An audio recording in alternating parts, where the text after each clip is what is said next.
Hello everyone, welcome to my video. Today I'm gonna show you some tricks. So first things first, we do this and then do this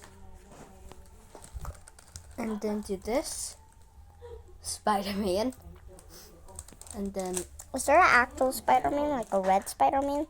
Yes, we can do that.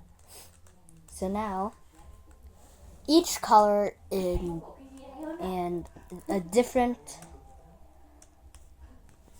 middle. So this is how we can solve this. So first, if you want to solve with the orange, you can do it with any color. So line it up into an H or a sideways Spider-Man face. Make it into a Spider-Man face or an eye. And then line it up with the blue or any color like that. And now we just line it up like this. Done. Thank you for watching, but I have more.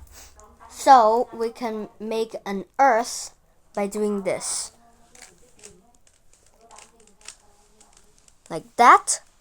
And then we just spin it like that, an earth. But you can also make Mars and Venus or the sun. You can think of whatever you want. But a checkerboard pattern is so cool. So thank you for watching. You're welcome. Please like and subscribe. And comment down below, what should I do next?